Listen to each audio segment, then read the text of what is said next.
जजेस को ये लगता है कि सरकार सुप्रीम कोर्ट में जजेस की अपॉइंटमेंट में इंटरफेयर करना चाहती है, अपनी पसंद के जज अपॉइंट करना चाहती है।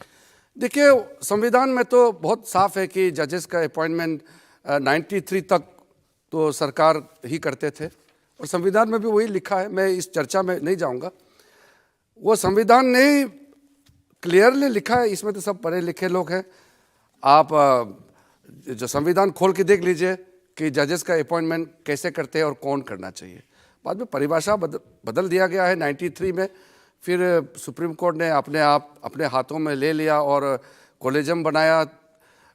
हाई कोर्ट जजेस के लिए 3 मेंबर और सुप्रीम कोर्ट के लिए 3 मेंबर और हाई कोर्ट में वहाँ से नाम भेजने के लिए 3 मेंबर कॉलेजियम। 93 में इसका पहला शुरुआत हुआ और 98 में इसका विस्तार हुआ। व्यवस्था कोर्ट ऑर्डर से बदल दिया गया था। अब उस पर मैं क्या कहना है कि ये तो देश के लोगों को ही कहना है कि नहीं। अब प्रॉब्लम तब होती है जब आप कहते हैं कि जज चुनाव नहीं लड़ते तो उनकी अकाउंटेबिलिटी होनी चाहिए। ठीक है, चुनाव नहीं लड़ना है, वो तो संविधान में लिखा हुआ है कि जजों को चुनाव नहीं लड़ना है और अपॉइंटमेंट के माध्यम से वो जज बनते हैं। कई लोगों का कहना है कि कहीं ना कहीं अकाउंटेबिलिटी होना चाहिए, क्योंकि लोकतंत्र है और लोकतंत्र में कोई राजा तो नहीं होता है जिस पे सवाल नहीं उठा सकते हैं। लोकतंत्र में मैं आपको रजत जी क्लियरली बताना चाहता हूं कि लोकतंत्र में मालिक जनता होता है और संविधान हमारा सबसे एक ऐसा किताब है जिसको सबको मानना चाहिए। ये पवित्र किताब है। मैंने कहा कि जजों का चुनाव तो होता नहीं है, लेकिन जजेस भी ये सोचे कि उसका काम काज अच्छा हो ताकि जनता देख रहा है। मैंने इस संदर्भ में कहा था। और साथ साथ ये भी कह दिया कि कुछ जजेस ने संविधान को हाईजैक कर लिया है।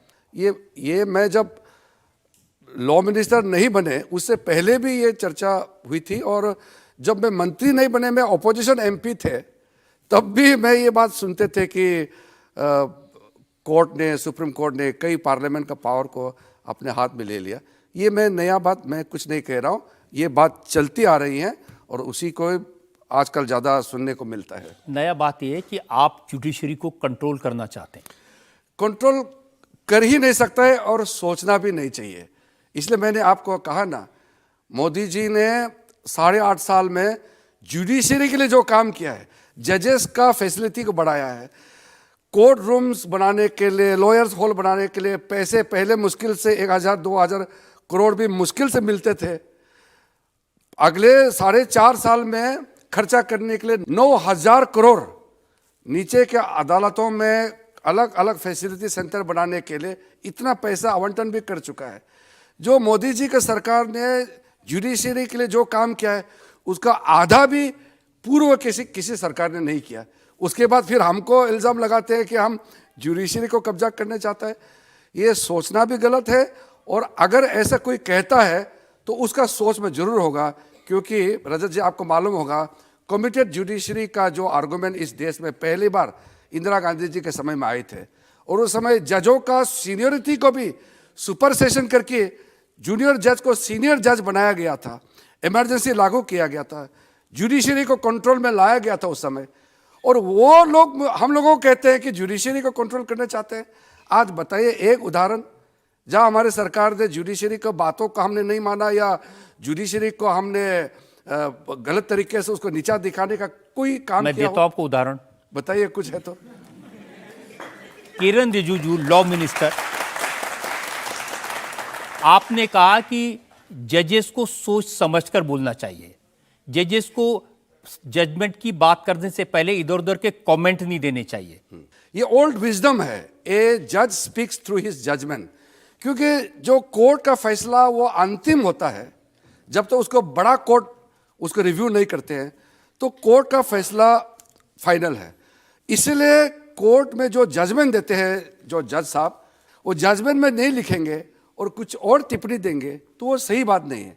तो ये तो एज ए लॉ मिनिस्टर मुझे कहना ही चाहिए। आप उनको कहते हैं कि सुप्रीम कोर्ट के जजेस को बेल एप्लीकेशन सुनने की क्या जरूरत है, क्यों टाइम वेस्ट करते हैं?